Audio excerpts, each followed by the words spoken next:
What if you could have $100 million and still risk everything for more?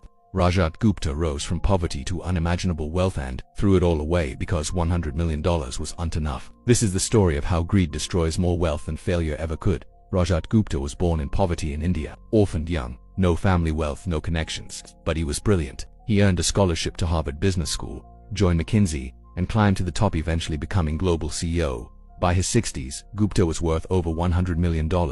He sat on prestigious boards. He had influence, respect, and financial freedom most people never dream of. He'd won. He'd escaped poverty and built an empire. He should have been satisfied, but he wasn't, because next to him sat billionaires, and $100 million started to feel small. Gupta wanted more.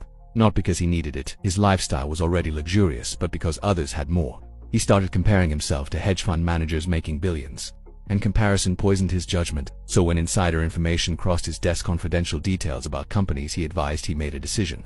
He leaked the information to a hedge fund trader for a cut of the profits. It wasn't about need, it was about greed. He risked $100 million fortune, a sterling reputation, and his freedom for a chance to become a billionaire. The trades made money. For a while, it worked. Then the FBI caught him, wiretaps evidence, a federal investigation. Gupta was arrested, tried, and convicted of insider trading. He was sentenced to 2 years in prison. His reputation was destroyed. His wealth was decimated by fines and legal fees. He lost board positions, respect, legacy. Everything he'd built over 50 years gone because $100 million wasn't enough. He'd compared himself to billionaires and decided he was poor. That comparison cost him everything.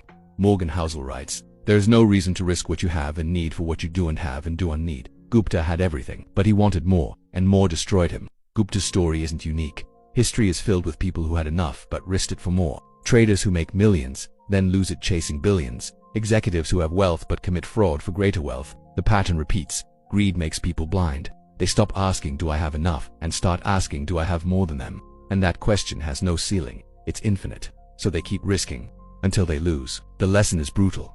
Greed destroys more wealth than failure. Failure is external, markets crash, businesses fail. Greed is internally, you sabotage yourself by refusing to accept enough. Gupta could have retired with $100 million, lived in luxury, and enjoyed freedom. Instead, he chased comparison and lost everything. The antidote to greed isn't more money. It's defining enough, and once you hit enough, stop, because there's always more. But more has no finish line, enough does. The principle is devastating. Greed destroys more wealth than failure. Throughout Gupta's story, the threat wasn't market collapse or bad luck, it was his own inability to accept enough. He had $100 million. It wasn't enough because someone else had $1 billion. That comparison destroyed him. Define your enough, then protect it. Because chasing more is a game you can never win. Enough is the only victory that lasts.